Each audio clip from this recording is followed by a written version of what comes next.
Good afternoon. My name is Michael Cohen. I am a member of staff at the Jewish Holocaust Center, which is playing host to today's workshop. At the outset, I wish to acknowledge the traditional owners of the land on which we meet, the Wurundjeri people of the Kulin Nation, and to pay respects to the elders past and present.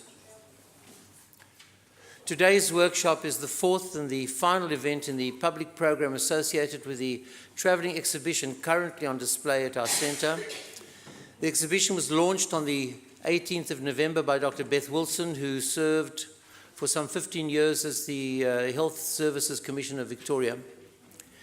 The exhibition, titled Registered, Persecuted, Annihilated, the Sick and Disabled under National Socialism, was first mounted some 4 years ago in the Bundestag, Germany's federal parliament.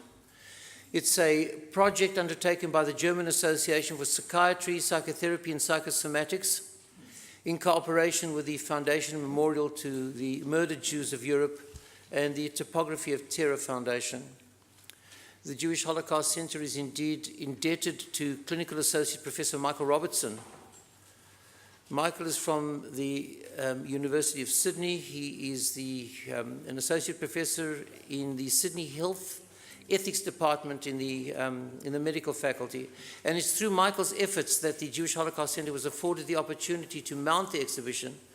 We have, however, had to move some of the panels, as you will see this afternoon, in order to accommodate the workshop today. Today's workshop, essentially a mini-seminar, is the culmination of the efforts of three people. Dr. Piers Gooding, a research fellow in the Melbourne Social Equity Institute at the University of Melbourne, Professor Paul Komisarov, a practicing physician, Professor of Medicine at Monash University, and Executive Director of the international NGO Global Reconciliation, and Professor Leon Pitterman, Pro Vice Chancellor at Monash University's Berwick and Peninsula campuses and Professor of General Practice at Monash University. The Jewish Holocaust Center is, I guess, merely the host of this afternoon's function, entitled, as you would have seen on our flyers, Registered, Persecuted, Annihilated, the legacy of Nazi persecution of people with disabilities. The Center is most appreciative of the efforts of Piers, of Paul and Leon, who've invested considerable amount of effort for the event today, for this public program. We're most grateful as well to the panel members who will be participating, and of course, we're indebted to Professor Michael Robertson for enabling us to mount this important exhibition and to hold a public program. Thank you. Thank you very much, Michael. I'm Paul Komisarov, and I'm pleased also to welcome you here today on behalf of my co-organisers, Leon and Piers.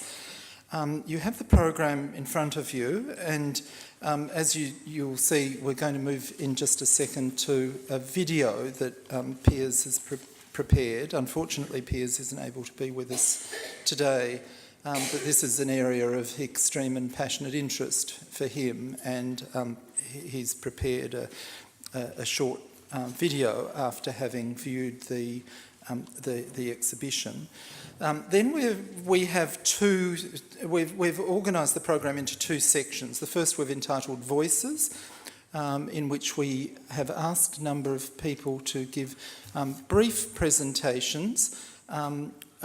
We've said 7 to 10 minutes at most, and following that we're going to have a panel discussion which is really meant to be a conversation. So it's not a question and answer session, it's an open conversation. We'll have a roving mic, so please think of your questions or comments. Obviously a lot of people here, so people have to keep their comments relatively brief, but we hope we'll have quite a productive and wide-ranging conversation.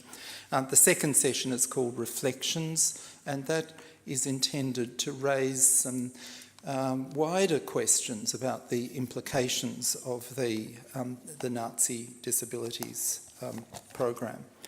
I'm going to move now directly to introduce the talk from Piers. Piers is a legal researcher at the University of of Melbourne, who, as I say, has had a long-standing interest in the question of disabilities. And Robbie, are you happy to go ahead? Thank you. Ladies and gentlemen, survivors and esteemed guests, my sincere thanks to Professors Robertson, Komissaroff and Peterman and the staff at JHC for facilitating this important event. I wish I could be there with you in person. The topic of my presentation is personhood and ableism, but it's really about the long-standing tension in modernity between the ideal subject in liberalism, the ideal subject at the beginning of liberalism, the rational, bounded, individualistic and responsible subject, and the reality of the human condition, which is far messier, unbounded, emotional, interdependent, frail and changeable. The exhibition, for me, provoked an immediate question. Why were persons with disabilities among the first to be murdered under Nazism and the last to be commemorated? In 2017, Mr. Danius Puris, the UN Special Rapporteur on Health, noted that forgotten issues beget forgotten people, and he was speaking specifically about people with mental health disabilities. 200,000 persons with disabilities murdered, 300 to 400,000 individuals sterilised in an act of profound violence on their body and personhood, as Professor Robinson put it last week, some of them still living today.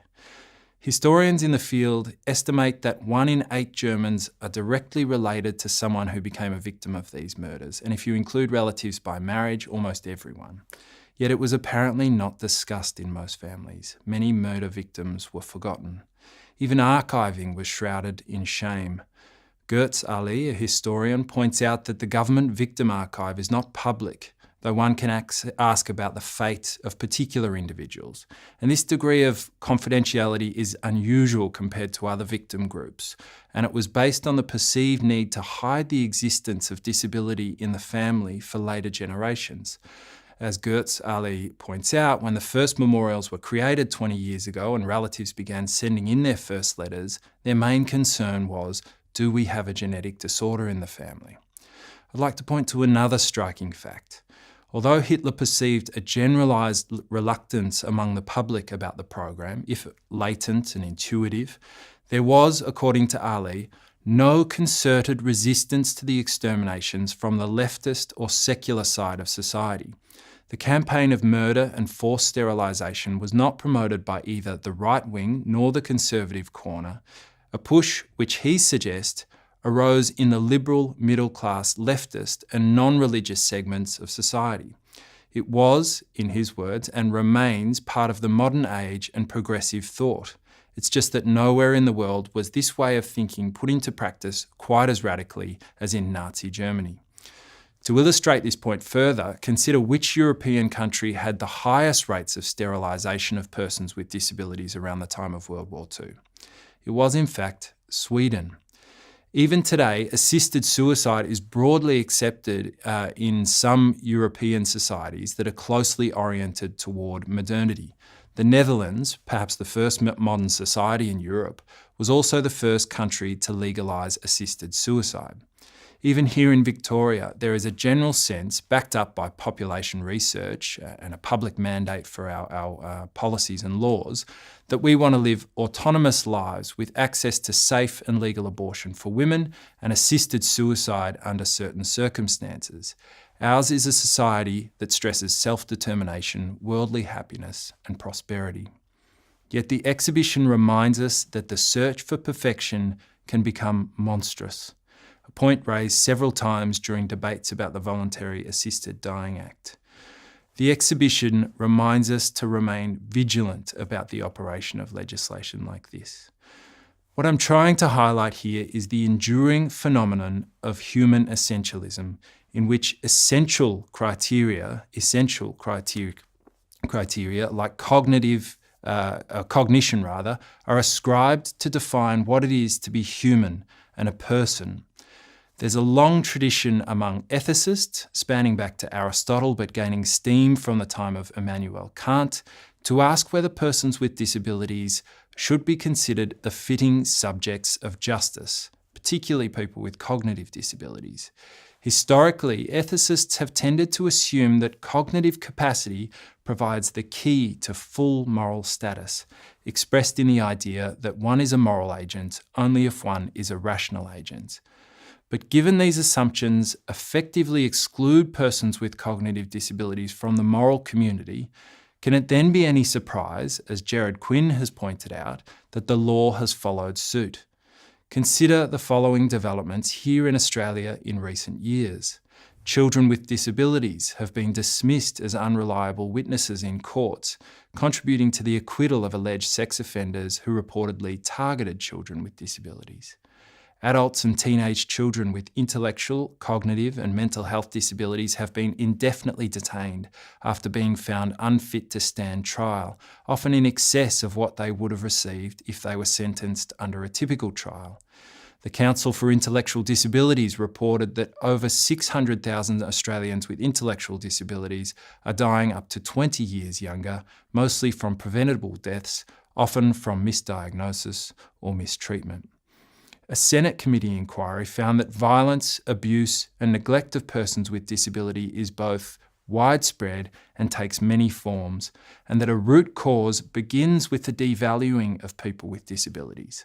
Troublingly, they found that this devaluing permeates the attitudes of individual disability workers, service delivery organisations, and, I'm quoting here, most disturbingly, government systems designed to protect the rights of individuals.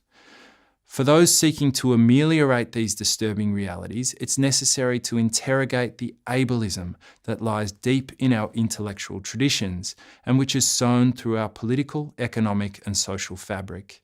For those disgusted by the characterisation of persons with disabilities as useless eaters under Nazism, it's worth asking whether we are hearing echoes in the politics of so-called lifters and leaners, the productive and burdensome. How should the public respond when a federal minister for social services describes the disability burden of $17 billion a year? With the shadow of essentialism looming today, there remains a need to ask what kind of idealised citizen lies at the heart of current policy making. There remains a need to reformulate moral standards, to ask how the sanctity of life that is central to so many religious traditions might need to be transposed into our secular and constitutional self-image. The Convention on the Rights of Persons with Disabilities is a prominent instrument with this aim in mind, affirming as it does respect for difference and acceptance of persons with disabilities as part of human diversity and humanity. I'd encourage those of you who are interested to read the Convention. Which brings me to my final point, and that is that this conversation is less about disability per se and more about what it is to be human. Katia Malaquias has written that a society in which those we perceive as strong prejudge those we perceive as weak is a society which lacks respect for itself, respect for its own biological, social and economic diversity. It sends a message of exclusion of those pushed to the biological, social and economic margin, rather than one of inclusion. And on that note, I'll end, and I wish you all an invigorating conversation that I hope we can continue for years to come. Thank you. Thanks for the effort that he put into that video, in which he raised some very challenging questions about the way in which we conceive of disability in this society and its broader ethical and legal implications.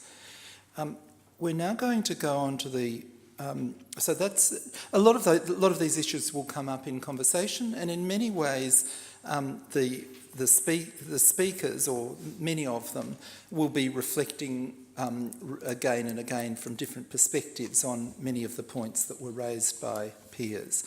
So we're going to go on to the Voices session. Now, our first speaker is Natalie Thomas. I haven't seen Natalie. Is Natalie here? Oh, okay. Hi, Natalie. So, Natalie, thank you very much for joining us. Natalie's is the daughter of a Holocaust survivor, and she works as a senior research fellow in the School of Philosophical, Historical and International Studies at Monash University. And Natalie, over to you.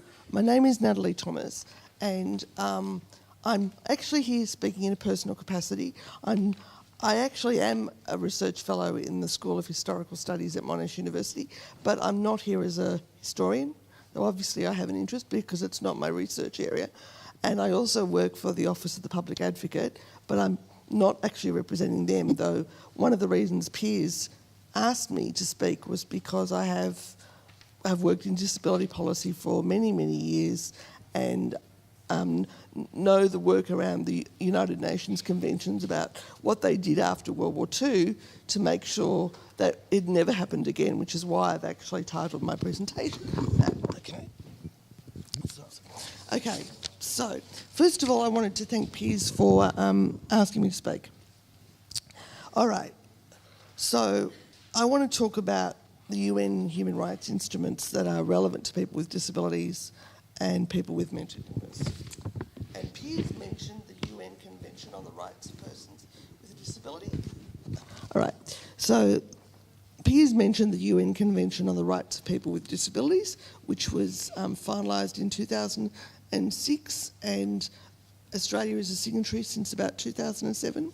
And it was a culmination of a number of various United Nations statements and principles on people with disabilities, their rights and their treatment. And in a medical context, including people who have a mental illness and are involuntarily treated. The UN Convention actually was a culmination of all of those, and what's unique about it is that unlike all of the other UN conventions like the rights of women or Aboriginal peoples or a number of other, or the rights of the child, it was people with disabilities themselves that were heavily involved in developing it, which is what makes it so unique. It's also the first convention of this century, and it was also done in the shortest possible time, which for the UN is some sort of marked achievement. So, and I recommend that you all have a look at it, because we all think everybody has these rights, but this is where it comes from. So it's a rights and dignity focused document. It affirms, for example, the right to equality and non-discrimination, which is Article 5 of the Convention, and the right to life. And I need that other piece of paper, thank you very much. And the right to life. And I wanted to read that out because I thought Article 10 was significant because it affirms the inherent dignity of all human beings who have disabilities or mental illness. It says, every human being has the inherent right to life, and states parties, that is the people who agreed to adopt the convention, shall take all necessary measures to ensure its effective enjoyment by persons with disabilities on an equal basis with others. And from what Piers was saying, it's exactly the opposite view to what the Nazi regime had. And I would also add that, yes, the Nazis went further than a whole lot of other countries did in the 1920s and 30s. But it was legal here to sterilise people with disabilities up until World War II. 1920s and 30s, they were doing it lawfully. So Nazi Germany was doing it more, but the rest of us didn't have clean hands either. So what I wanted to make a point about was that you've got Article 10, you've got equality before the law, so all people with disabilities are equal before the law, and as a result of that, they need to have any particular needs. They need to participate in that legal process, taking into account, and protecting the integrity of the person, Article 17. Now, when you think about it, it's all the kind of conditions that we all take for granted. This is how we expect every human being to be treated, and the very fact we have to say in writing people with disabilities need to be treated this way and people with mental illness need to be treated this way tells you something about the way we have been treated.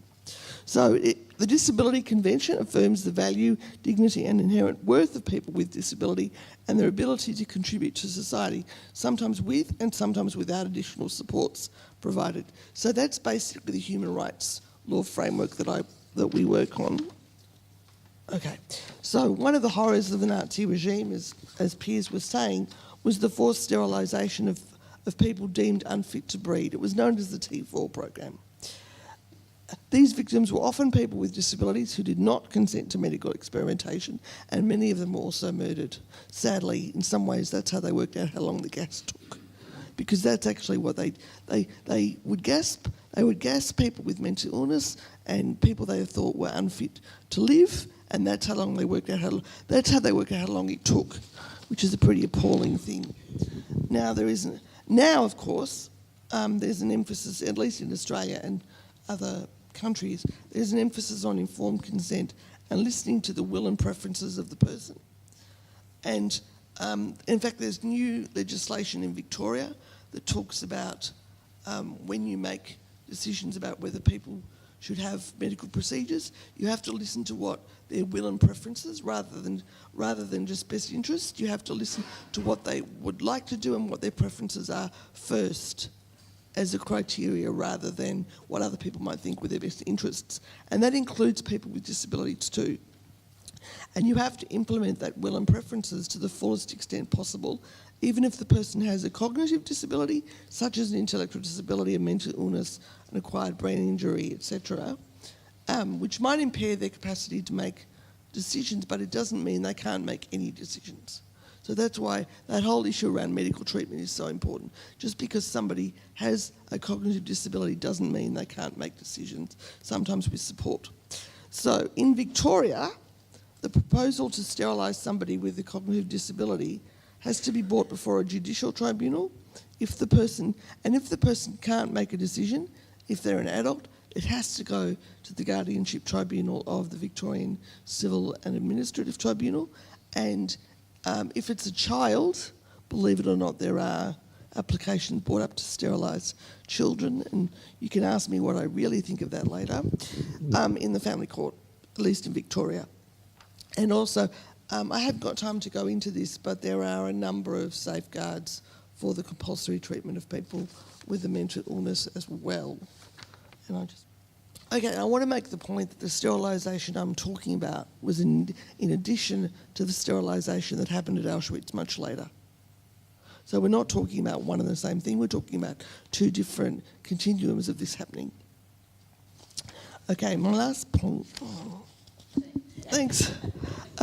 Okay, the horrors of World War II saw gradual changes in the treatment of people with a disability in many developed countries since the 1970s. Okay, that's better. These changes focused increasingly on valuing and including people with disabilities. And I'm one of that generation that can go, remember when? Yeah, well, if you want to ask about that, I'll talk about it too. So now there's a current emphasis on including rather than excluding people with disabilities, and supporting people to make decisions instead of making decisions for them as a first option, rather than as a last resort when you've tried other ways to support that person to work it out for themselves. So to conclude, we never again want to see a situation where people with disabilities and mental illness are not seen as people and treated horribly and excluded. So the UN Convention, as Piers was saying, is designed to foster social inclusion of people with disabilities. And I'd like to just end on a personal note. My mother was a Holocaust survivor, and my grandfather, of course, didn't make it through World War II, but he also was targeted early because he had he was an amputee. He'd had an infection before the war, and he got around on crutches in one leg. And there was a story in the family about how he was actually targeted quite early, and through family connections they managed to get him out. He ended up dying in Auschwitz, but early on people would have killed him first because he had a disability. Thanks, Natalie. That was wonderful. We're not going to take questions after each talk. We're going to have all of the talks first and then have the open conversation that I mentioned before. Our second speaker is Hannah Aroni, who's also related to Holocaust survivors. She's a former Judges Associate in the Court of Appeal and Family Court and a disability advocate for disabled adults. So, thank you everyone for having me here today. I'm afraid Piers has slightly stolen my thunder. You might find that we repeat each other a little bit here. At the gates of both Dachau and Auschwitz, the Nazis displayed a phrase, Arbeit macht frei, work will make you free. Journalist and historian Otto Friedrich argues that Rudolf Höss, the longest-serving commandant of Auschwitz, seemed to have intended the slogan's display not as a mockery, nor even to have intended it literally as a false promise that those who worked to exhaustion would eventually be released, but rather as a kind of mystical declaration that self-sacrifice in the form of endless labor does in itself bring a kind of spiritual freedom. It's worth also considering the Nazis' tendency to cast targets of their hatred as parasitic, as failing to pull their weight. The eugenics movement, not just in Germany, but in Britain and in the US, cast disabled people as useless eaters, that is, as beings who take more than they give. Over the gates of Buchenwald hung a different sign, one which read, Jedem das Sein, please excuse my lack of correct German pronunciation, an idiomatic expression and legal maxim meaning in essence, to each his due, or each person should get what they deserve. In the Nazi view of the world, some of us, those they could characterize as parasitic, as takers, deserved nothing or torture or death. It feels intuitive, evidently, to highlight the echoes of this ideology in, for example, former Australian Treasurer Joe Hockey's assertion that when one person receives an entitlement from the government, it comes out of another Australian's pocket, or his statement that we are, or ought to be, a nation of lifters and not leaners. Observing that anti-welfare rhetoric tends to evoke eugenicist ideology is an exercise in shooting fish in a barrel. But I'm inclined to shoot this particular fish in this particular barrel because it feels both personal and urgent right now. Despite extraordinary technological, legal, and social developments which have the capacity to support inclusion and fulfillment for people with disabilities, there are certain factors at play which lead me to fear that we're entering an increasingly dangerous time to be disabled. Disability theorist Susan Wendell talks about how, in a fast-paced society with increased pressure to be relentlessly productive, more people become disabled, not only because of the physically damaging consequences of efforts to go faster, but also because fewer people can meet expectations of so-called normal performance. The physical and mental limitations of those who cannot meet the new pace become conspicuous and disabling, even though those same limitations may have been inconspicuous and irrelevant to full participation in the slower-paced society. Similarly, Roddy Slorach argues that the importance of disability has changed as our relationship to work has changed, and that both capitalism and industrialization have participated in creating or expanding the category of disability by enshrining a need to work in a particular way with a particular intensity under particular conditions. I have to think about this because, in the most literal sense, I am slow. I have an unusual kind of disability, an impairment that affects not my visual acuity, but my speed of visual focus and physical coordination. There are many, many eras in which this would not have mattered very much. I do not live in one of them. The era we're all living in encourages us, thanks to a confluence of societal shifts, to fixate perversely on pace and productivity.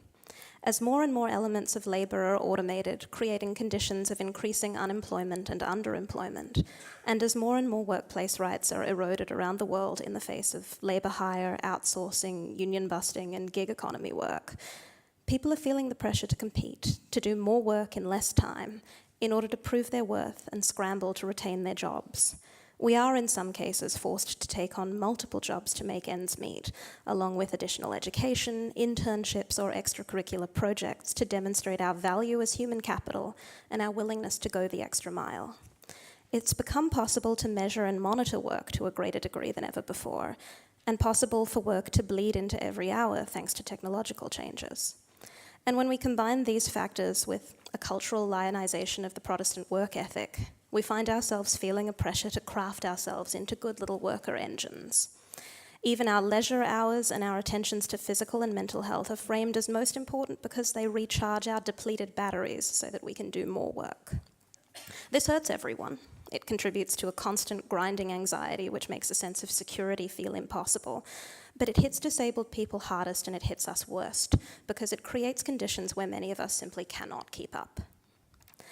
Our political failure to grapple with this reality has caused disquieting gaps.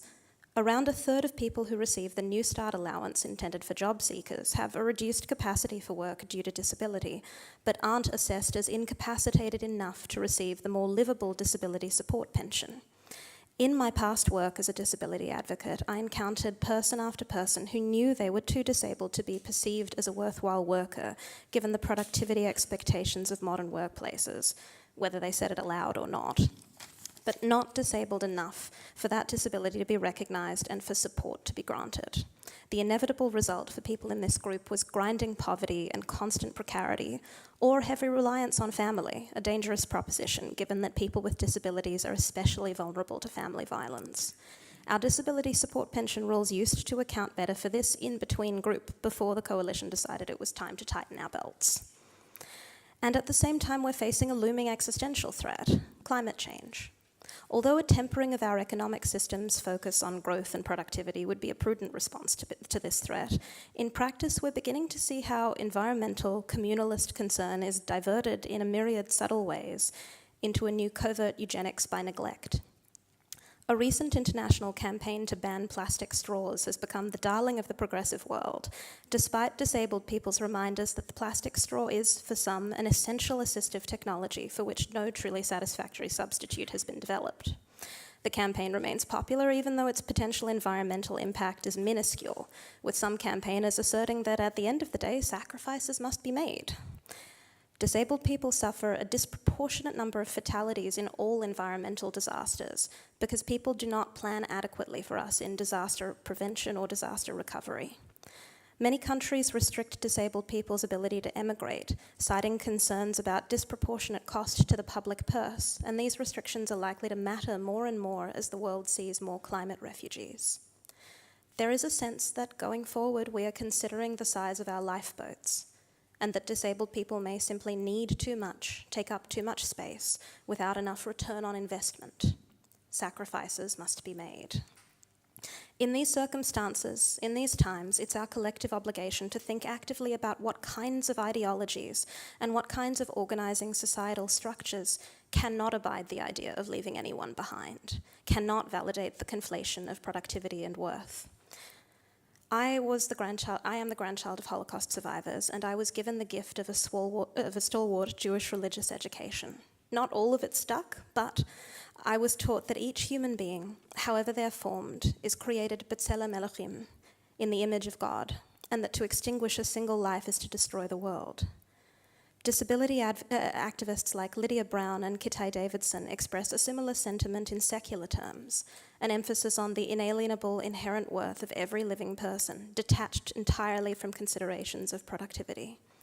As we craft solutions to climate change, to automation, to the changing conditions of work and life, if we are to avoid repeating history, we must start from this premise: to live is to deserve life. Thanks, Hannah. That was fabulous. The next speaker is Leon Pitterman, a son of Holocaust survivors and Professor of General Practice at Monash University. Thank you very much, Paul, and welcome everyone, and happy Hanukkah to everyone. Looking around the room, I see several faces of Holocaust survivors. Time, sadly, is diminishing their numbers, but I see many more faces of the children of Holocaust survivors. Disability takes various forms. The Holocaust left a legacy of disability amongst its survivors, and in some cases the children of survivors. It is that legacy, in particular the legacy of psychological disability, that I want to highlight today, using myself and my family as the case study. I am sure everyone in this room has a story to tell, some more horrific than others. My parents were both Auschwitz survivors. Tattoos were eternally bearing witness to their ordeal. My father lost his first wife, 2 sons, Avram and Baruch, aged 6 and 8, as well as 8 brothers and sisters. My mother, who was married during the war, lost a 6-month-old daughter. She lost her first husband, 4 brothers and sisters, and her parents. My parents met and married after the war. I was born in 1947, and my mother was then 45. I've often said that she might have had me and menopause at the same time. All of my parents' family died a horrible death at the hands of the Nazis. but the circumstances surrounding the death of my half-sister were somewhat different. During the time that my mother was hiding in a loft in the ghetto with 30 or 40 others, in the hope that they might escape the roundup that was occurring by the Gestapo to ship these people off to Auschwitz or Treblinka, her 6-month-old daughter developed bronchiolitis or perhaps pneumonia. In any case, she was coughing loudly, and the group felt that this would attract attention of the Gestapo and give them away. They made a collective decision to suffocate her.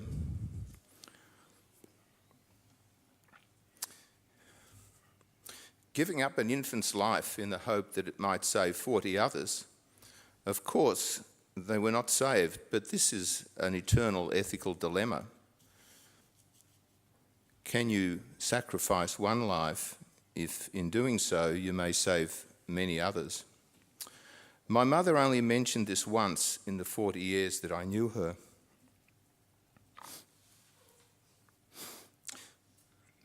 When our daughter was born, we wanted to include the name of my half-sister in our daughter's name. My mother said she didn't remember. I'm not sure whether this was the truth or whether there'd been a repression of memory. Who knows? After my mother died in 1998, we found documents in which her name was mentioned. Her name was Feigele, little bird. So, what impact did this trauma have on my mother, and has some of it rubbed off onto me? My mother's life was dominated by a fear of loss, constant insecurity. Something terrible will inevitably happen. She had a mistrust of strangers, but also of some of her friends. She had multiple panic attacks. On one occasion, my cousin and I, aged around 10 or 12, spent an afternoon at the Melbourne Zoo. She wasn't aware of this. When we got home, I discovered there was an ambulance parked outside the front of her place, and she was about to be taken off to hospital with another panic attack. Of course, I'm aware of panic attacks now. I wasn't as a 10-year-old. My mother had a habit of making multiple phone calls every day to me or my wife Hannah to ask where we were. 8 or 10 would not be unusual. When we finally had children, she would make 18 or 20 phone calls a day to see where they were. She lived with a multitude of distressing physical symptoms for which mostly no physical cause was ever found. She suffered in retrospect from somatoform disorder, perhaps coupled with post-traumatic stress disorder. Nevertheless, my mother lived to the age of 96. Humans are resilient. I have problems with children travelling. I need to know when they leave and when they arrive. Thank God for text messaging, because before text messaging, my anxiety levels would rise. I have a tendency to have a fear of failure, as well as, paradoxically, a fear of success. Why should good things happen to me? Something bad is bound to happen. These are not life-compromising disabilities, but they do impact on enjoyment and on giving myself permission for enjoyment. They are subtle, they're often covert and hidden. I look forward to Paul Vallant's comments on my story. I'm sure many of you have equally challenging stories to tell, but in the meantime, thank you for listening to mine. Thanks, Leon. And the last speaker in this session is Joseph Schwartz, who's the Manager of Policy and Research at the Victorian Foundation for the Survivors of Torture. Thanks, Joe. Thank you, everyone. I'm feeling a bit intimidated after those two preceding ones.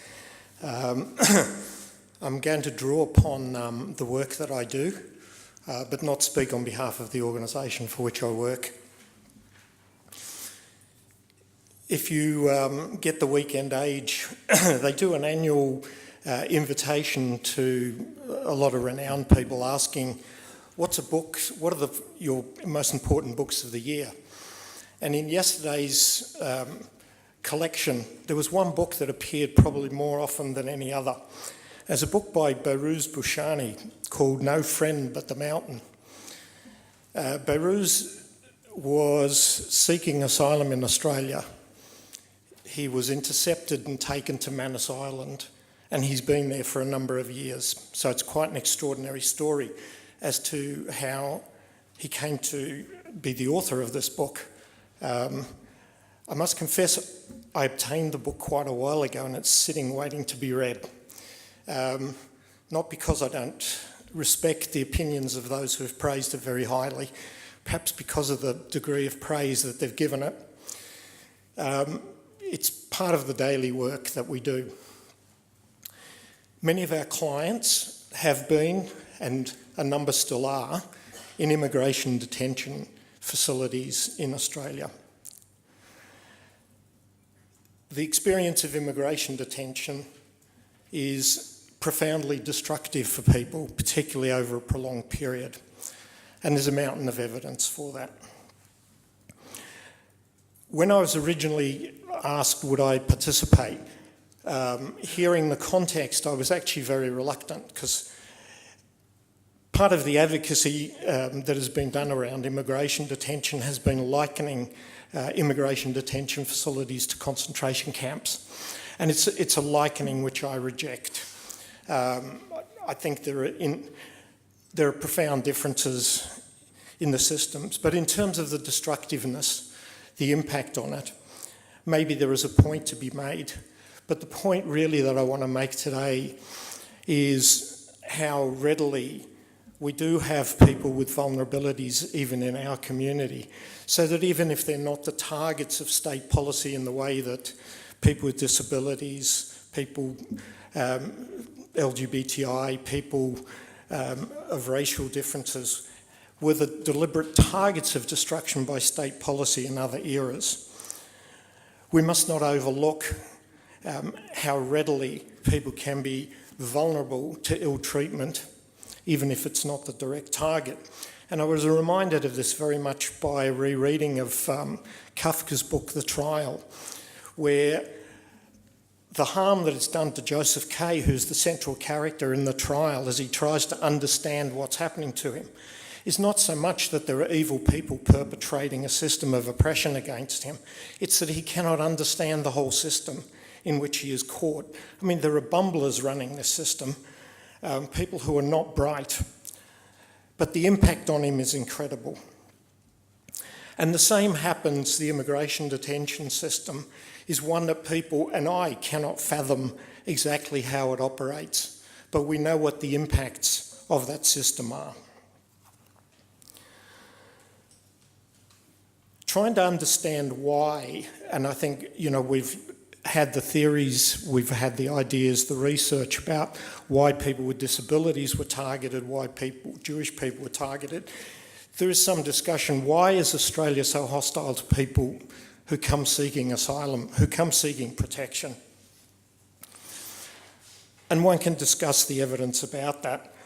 One that's particularly complex is the idea that it has to do with race and religion. And that's one that I find is very complex to analyse. If you expressed it the other way and said, if these people were white and Christian, would we treat them like this? They're not actually white and Christian, but if you hypothesise, would we treat them like this? And I think most people would say that seems very unlikely. So while I don't think race and religion are the reasons for it, I think race and religion are reasons for distance that enable things to happen, and that's something that we have to understand. And I say that in part because the evidence around Australian attitudes to race and religion, the transformation in Australian attitudes in the last generation is quite extraordinary. For those of us who grew up in a period when white Australia was the norm, it's just astonishing the rapidity with which that has changed. And the continuing evidence of public support for a non-discriminatory immigration policy reflected in the social cohesion report that came out last week from the Scanlon Foundation is extremely cheering to those of us who grew up with that. So one can have a discussion about why. what matters in the work that I'm doing as well is that while my focus is on people seeking asylum and their vulnerability in places of detention, there is a growing movement of people. There is another UN treaty which is about preventing ill treatment of people who are deprived of their liberty. And what's interesting there is it brings together people who work for people with disabilities, people who work for people with mental illness, people who work in the prison system, people who work with the elderly. So there is a thread there. When people are deprived of their liberty, they become vulnerable, not necessarily to state-driven policies. We want to inflict harm on these people, but they become vulnerable to being treated in ways that do not respect their dignity. You'll be familiar with the fact that very recently we had a Royal Commission to events at the Dondale Juvenile Detention Facility in the Northern Territory. There was a Four Corners report which shocked the Prime Minister into calling for a Royal Commission because of the sight of a young person in a spit hood restrained in a chair. We currently have a Royal Commission to the treatment of people in aged care facilities and the quality and safety, again driven by reports of the ill treatment of people who are elderly, and that often overlaps with, for example, dementia. So there is a commonality here that drives us to see that people are vulnerable when they're deprived of their liberty. They're vulnerable not necessarily because of state-driven policy, but because either the state is indifferent or reckless, and I think that's often the case with people who are asylum seekers, or in the case of people in juvenile detention or people who are the elderly. There was no secret about ill treatment. There were reports written both about Dondale and about some of the elderly facilities. They were not taken up by the people to whom those reports went, who have power. So maybe that's something that could be of interest to us when we have our conversation. Thank you. I suppose I'd like to start by saying that I really wish there was a ramp in here. Because the interesting thing about disability inclusion is that it involves practicalities. And that's not to cast any aspersions on every single wonderful person who's arranged the event today. It's an incredibly meaningful event. But I think that I'm reminded of the places where the rubber meets the road here. Okay. Thanks for that comment, Hannah. Would anyone like to start the conversation? Yes. Just wait for the microphone. And if you wouldn't mind just saying your name before you start. Hi, Alex Coppersmith. Joe mentioned that it was hypothetical whether white Christians would be admitted differently to the usual refugees. I recall not that long ago a government minister wanting fast-track visas for, I think, white farmers in Africa who were threatened with, well, displacement and being harmed and even killed by the other people in the country. So it's not so hypothetical. There was a sentiment expressed by the government. Sure. Can I... we have several different programs under which people come for humanitarian purposes.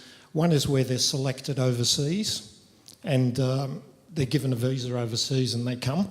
And it was in that process that they were wanting to favour, a special program for the so-called persecuted farmers who are actually eligible to come anyway under that or other programs. I was thinking of the people who come irregularly, without a valid visa. And it's that group I was wondering if we had a boatload of white farmers from South Africa, would we lock them up for years on end or send them to... And I have to say it's a hypothetical, but I know where I put my money. Okay. Can I ask people just to put up their hands a little bit in fact? Yeah, thanks, Rosemary. And just so Malka can have a bit of time to get to you. Thank you. to all the panellists, whoever wants to comment, and I want to thank all of them because they've raised issues that cross a lot of boundaries.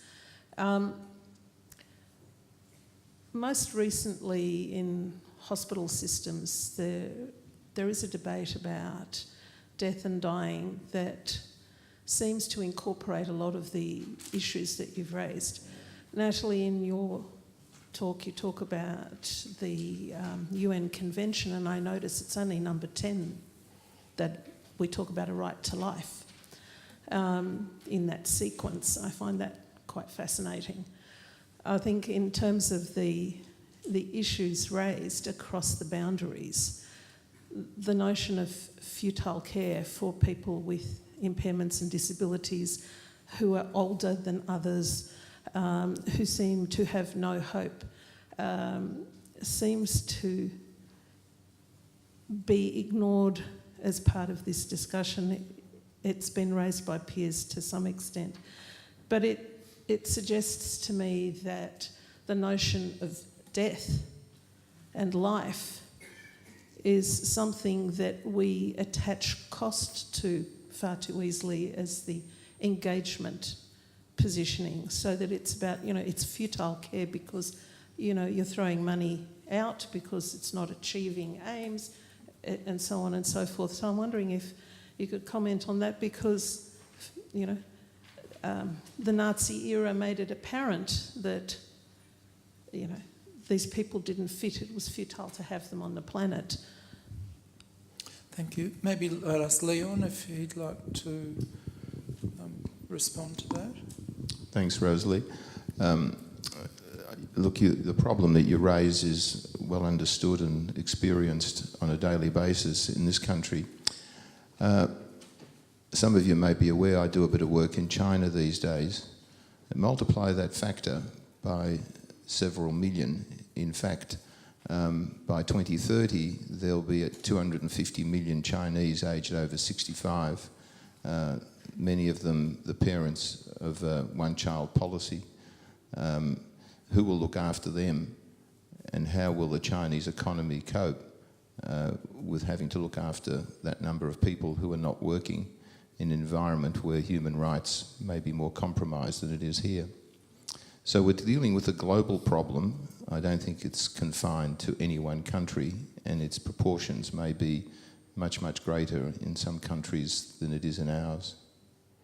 That's not to excuse us for one minute. And Hannah, if you want to comment, feel free to do so. I wonder, Natalie, you mentioned the concept of informed consent, which obviously becomes relevant in this setting, but can become a bit tricky when people have significant cognitive impairment. Okay. Can we just give Natalie the mic? First of all, I'm told all I have to do is talk and you can hear me. Is that true? Yes. Okay, yes. Good. So, technology's finally worked. I was just going to say, sorry, I don't know your name, but you've just created another conference by that comment. I mean, look, we could be here for hours. I will answer that question, but I just wanted to make the point. I used to have a bookmark, which I don't have anymore, which used to tell me which article of the UN Convention covered which topic. And I'm trying to think, Article 1, I have this vague idea, it relates to the definition of what people with disabilities are. So, and I think if my memory serves me, the articles themselves that talk about rights start about Article 5. So you're probably right, 10 is down there is down there a way, but I think when I looked at it, I think a lot of people assumed that was around abortion. So I think they were very clear to say this is not about that, this is about inherent dignity of worth of people. In terms of informed consent, most people can make their own decisions. Most of us don't even think that. And there's an assumption that a lot of people make, which won't surprise anybody who's worked in the disability field for as long as I have or as long as they have. They assume, if they've got an intellectual disability, or they've got or they're in a psychotic episode, or they've got an acquired brain injury, or they're elderly and have dementia, they can't possibly make any decisions. Now, that will happen to a very small number of people, but usually it only happens after people haven't bothered to try and find out what they do know and what they do think about themselves. There are, so often people earlier in their life can have made statements that tell you what they want their life to be. So you often are guided by that. And that's often, when they make end-of-life decisions in Victoria, often they do use powers of attorney. You've now got advanced directives in Victoria, which are now legal. People can make statements about what treatment they want. They can also talk to the person themselves, which is the most important thing, and people around them who know them well. So even if you've got people late in life who are making decisions around what happens to them at the end of their life, there's usually enough of a track record to know what their values and their preferences are. And I just lost my train of thought for a second. Okay. So when they do make when they do make end-of-life decisions, it's usually often based on what they know the person would have wanted. It's harder for people who've had disabilities all their lives, but again, you still know something about the person and who they are.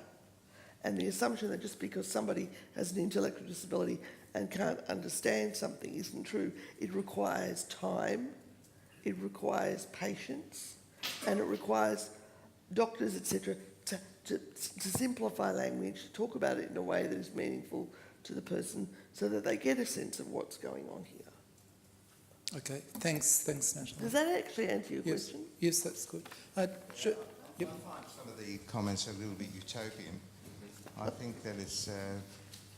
Leon and I grew up together. I'm the child of Holocaust survivors, and my mum also was in Auschwitz, and her whole family were killed, and her little boy and little girl, who were tiny little kids in the Lodger ghetto, and her two kids in the ghetto were also killed, and in actual fact, in a little bit different than Leon, I think my mum was hiding with her whole family, and I think one of the children actually came out, and an Nazi grabbed the child, and all of them then came out, and they were all killed except my mum. The children were murdered as well. I think sometimes you have to make Sophie's choice. Thank goodness I don't have to make it. I think you have to realise, for example, I was sent a letter by another Holocaust survivor, child of Holocaust survivors, about the explosion of the population in Ethiopia, where more and more children are being born who are starving. We've got to remember that there is a question of what you do in that essence. You know, what I love about having come today, I was a bit of an unwilling attendee, but I came because of Leon.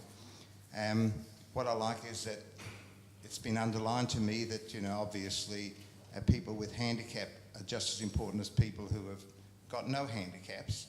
But the question of, for example, whether an Ethiopian who can't look after themselves or their children should have 6 kids or 8 kids or whatnot, at some point in time you do have to make a balanced decision, and it's Sophie's choice, you know. So I just want to say, and also if white farmers come from South Africa and they have no intention of changing the culture, and what happens here in Australia is different than if some extremist religious person from any religion comes along and wants to change it. And I would say, you know, the question is, would you have them as your neighbour? Or would you have a white farmer who came here and wanted to contribute? Okay, it doesn't matter whether they're white, black, green, or whatever religion. Can I just say, I think you're actually conflating a number of issues and possibly coming out maybe with not the wrong conclusions, but you're looking at it from the wrong angle. Can you keep going. Sorry, I don't know your name, so it's off. I don't know. Aby. Hi, Aby. I'm Natalie. My brother's called Aby. I wonder if you know each other. Anyway, what I was going to say is, going back to the Ethiopian example, the issue around Ethiopia is around access. Is actually around access to information, and people have 6 kids. Yeah, well, they do in Melbourne too, but they have 6 kids. Often they may not want 6 kids, but nobody's actually given them any information around access to contraception or and reproductive rights. And these are women often, it's usually the women who are told they have to have the kids, because in Ethiopian cultures, a lot of African cultures, your children are your assets. That's how society values people, by the number of children you have, because that's an asset that you can then bring to the community. So you're talking about access, issues around access to information and rights, and better infrastructure so that people have better choices. So it's not about Sophie's choice in that way, as in, should we allow people that? They actually don't have a choice themselves because nobody's giving them the information. And I'll just go, and I'm just, you made so many points, the Sophie's choice thing actually made me, I mean, that's not something I ever want to actually tell somebody how to make a decision around that, because it must be the worst possible situation that anybody can possibly be in. I mean, you can look at Jewish law and its attitude to it, you can look at philosophy's attitude to it, and you could look at the kind of probabilities that if one person is sacrificed, then it may be a greater good. That's another issue that I don't really want to go into, because otherwise we'll be here all day. The third issue about who I want as my neighbour, I just want decent people as my neighbour. I don't care if they're white from South Africa. I don't care if they come from the Middle East. I don't care who they are. People come, and I'm getting on my soapbox here, but I'll just keep going. Not the soapbox, how could you? But, I mean, it doesn't seem to me... You're making an assumption about somebody who's white is going to be somebody that's acceptable. Somebody who is Muslim is not going to be acceptable because they have so-called extremist ideologies. You don't know. It's actually up to individual people. And if people come by boat, believe me, they have no other options. And I'll tell you another little story. My mother came to this country as an assisted migrant. She came out of Bergen-Belsen. She was one of the few people that survived, went to Sweden, and her sisters came to Australia later. She was sponsored. Now, to get out of Belsen, she was 17 and a half, which meant technically she was a child survivor. Right? That's the definition. And they were and this was before she'd found out that her sisters were still alive, and they were coming to Belsen because that was the camp that a lot of displaced people were in. So in order to make sure she wasn't sent to Switzerland, she had some idea that her sisters were still alive. She said, I'm 21. Now, most of the survivors were so emaciated you wouldn't have known if they were 21, 10, 30 or whatever. And so they were the papers that she wrote out. So she gave her birth date, but the wrong year. And that is the only identification she ever had, because she didn't have a birth certificate for Poland. If there was one, it would have probably been destroyed. So that was the only paperwork she ever had. So she came to this country with a piece of paper that said she was a stateless woman who'd come from Bergen-Belsen to Sweden and come to Australia stateless, and this was her birth date. That is illegal in this country. She falsified paperwork to get in. In those period of time, nobody ever checked, but it was illegal. She would have broken her grounds for her visa for doing that. But what other choice did she have? She had no other way of proving who she was, and in the end, and it affects age, pension age, and all those other things. But she did something illegal, but she had no other choice. Okay, I think we might move on. Hannah, yeah. So I'd like to talk about the notion of Sophie's choice, because Sophie's choice is made by Sophie, as distinct from the people who place her in that position. It's a horrifying condition, but it isn't the end of the story, because, the trolley problem is enjoying a real renaissance in philosophical conversation at the moment. And I think it's a point of fascination and obsession, but not necessarily a point which encourages us to think contextually. So we think about the question of a famine-torn region, and we don't necessarily think about excesses of food production in other areas. We think locally as opposed to globally, which is not necessarily a useful framing. But I also want to tie that question back into an earlier comment that was made about the question of assisted dying. because that issue of conflation comes up a fair bit. That is to say, we conflate whether somebody has a life that they consider worth living with whether we would consider their life worth living in their shoes. Or we conflate the idea with whether somebody currently has a life worth living in the situation that we have put them in by collective neglect or by the way in which we orchestrate our services, with the question of whether they could have a life worth living if we had arranged things differently. Thank you. Joanne. Thanks, Paul, and thank you to the organisers for what I think is such an important discussion that I hope these conversations continue outside in the world where so many other people who aren't here today need to hear the things being expressed. I've just recently completed my Masters of Bioethics, so I think about these issues all the time, and you know, around the issue of informed consent, one of the things that troubles me is that even for people who don't have intellectual disabilities, you know, so-called competent people are bombarded with information that they find difficult to understand, and medical professionals and those of us who work in healthcare really have a responsibility to communicate to people in a way that they can understand the information they're given. So that's just a comment I wanted to make. The other thing that I actually wanted to ask you to comment on is 10th of December would have been the 60th anniversary of the signing of the Declaration of Human Rights.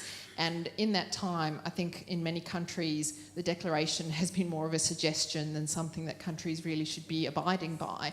And if we look at the way refugees on Nauru and Manus are treated, if we look at the way people with disabilities in many countries are treated, what I wonder is how, given the fact that in many ways we allow governments and countries to not live up to their responsibilities under declarations that they have signed on to, how do we as citizens of our countries hold our governments responsible for their failures to protect the vulnerable who live with us?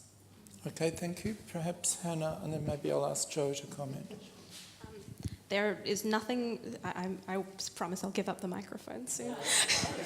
There's nothing more heartbreaking than having devoted quite a number of your years of life to becoming a qualified legal professional, getting to work at a superior court of record and finding out that your colleagues are working in the High Court on immigration cases which are shortly going to be rendered completely moot by the immigration minister.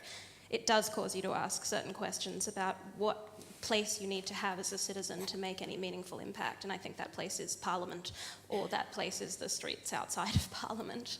It would appear that there are polite ways of doing things, and then there are actually saying that the people in the halls of power are acting unacceptably and it is time to replace them. Thank you. Joe, you don't have to clap after every comment.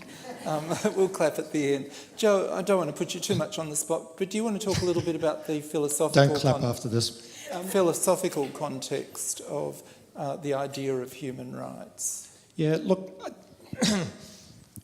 I share your sense of despair in one sense. We've got an amazing set of human rights instruments that have developed over the past decades that are exceptional in human history to have that as a global framework.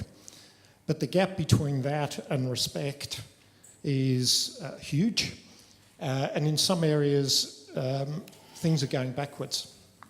And occasionally people ask me, how do you do the work that you do?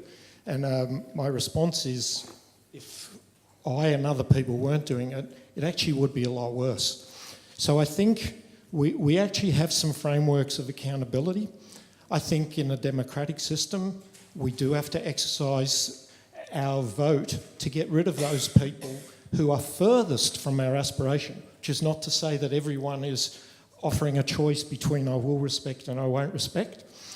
I think the other thing that is critical, and this is related to the work I'm involved with other people in terms of protecting the rights of people deprived of their liberty, and that goes across the spectrum of, as I say, prisons, mental illness, elderly, is the importance of civil society to hold governments to it. They set up structures, they set up laws, but the gap remains. So this today is, to me, an example of civil society, people saying, we want to hear, and so what are your thoughts about what we can do? Well, the starting point is to hear, and we're going to have afternoon tea and we can talk about some of the stuff that people can do. it's important to stay in there. Okay, thank you. And it's an important point about the failure of civil society in Nazi Germany and the need to protect our civil society institutions here. Thank you at the back. I got the microphone first. My name is Moira, and I have been a human rights commissioner in 3 jurisdictions. And I would like to say that Joe Schwartz, who is an old friend of mine, is absolutely right in that we have the structures, and we've had them for a long time, to make human rights part of ordinary conversation and an essential element of a civil society. What we have done is taken our eyes off the ball and allow those agencies and instrumentalities to be attacked in the interests of productivity and efficiency and various other economic and non-human rights-based ideals by attacks on the Human Rights Commission, the Australian Human Rights Commission, and removing the powers of commissioners for equal opportunity or anti-discrimination and other structures such as charters of rights and responsibilities, because we haven't been using that language. I would just like to say that this is a time when there's going to be a change of government, both federally and we've got a state change now, when the people who are expressing views should be saying to their elected and about to be non-elected parliamentarians that we need to restore accountability and transparency to decision making which affects people who don't have a voice. And what we are here today hearing is that people with disabilities or disabled people, or whatever language we use, who are deemed to be incapable of making decisions in their own best interests, are the challenge and the reason that we have stood back and marginalised those agencies that already exist. So I'll shut up now and say we have had the structures, we have had the experience that they work, we have seen them wound back. It's our own fault. We need to be much more active in insisting that the human dignity and respect of all beings, whether or not they speak our language or can put a sentence together, is the reason that we have a successful society. Thank you. You don't have to clap. I think Hannah, we've got someone up there and then Hannah at the front. That's a very important point about how we defend these institutions, and it's not just the civil society institutions that are embedded in the community, but also the government-related organisations and the public agencies and so on. Yes, thank you. I'm Larry Light, and I just wanted to point out the complexity, using my mother as an example, who's a 93-year-old woman who about 12 months ago was in awful trouble following surgery, and there was talk about removing treatment. And if you would have spoken to her, and she, by the way, she had mild cognitive impairment, and I was, with my sister, her representative, the physicians and surgeons looking after her, and indeed my mother herself said, look, let's call it an end. It's all over, Red Rover. But I intervened against them all because I knew I had my own ideas of what she was like before she came in with this acute illness, which no one else actually could see. So if we would have listened to her and took the advice of various professionals, we would have withdrawn treatment. So it's very complicated and very complex in some situations, and as it happens, I pushed along and advocated for her, and she's doing quite nicely today. I just raised that issue because it's not very simple. In some situations it's simple, sometimes it's not simple, but this is very complex, and if it wasn't for me advocating for her, she wouldn't be here today. Thank you. Perhaps I'll ask Leon to comment on that. That's a very important... sorry, do you want to give them... I'll just comment. That's okay. Hannah, you're always excused. I just want to comment on this, and a thing that I find troubling in the context that you've described, Larry, is the advanced care directives and the way in which advanced care directives are being managed, particularly in this multicultural society. I had an example of a patient who comes from another culture who was given a document to sign in hospital in one of our major teaching hospitals, who turned around and said in a wonderful Polish Jewish accent, "I come here to live. You want me to sign a paper to die?" Thank you. And those of us who work in this field will be very familiar with the issues that have been raised just now. It's not just a matter of listening, it's a matter of learning how to listen. And listening, it's a bit like, Hannah and Natalie both indicated, we need to know the broader context within which these issues are arising. Okay, Hannah Pitterman. To Hannah's comment and Piers' comments about really at the heart of what you were saying is the environment in which we're living, a neoliberal environment that really crunches the heart and kills the soul. And we've moved from what's a market economy to really a market society. We're also talking about inclusiveness. I mean, I work in the corporate sector, so there's lots of stuff on inclusivity, but, at the base are profits. And when you have a society that is in fundamental moral conflict around the purpose of why corporations exist, we will always have this problem of either or, lifters or leaners. And when we do something around the space of inclusivity, it's sort of about charity, but it's not really about equality. And we as citizens, we get the leaders we deserve. We as citizens are caught up in this sort of neoliberal world. And how do we move to make, these are not issues of corporate social responsibility or doing charity. These are civic issues, as Joe suggests. How do we really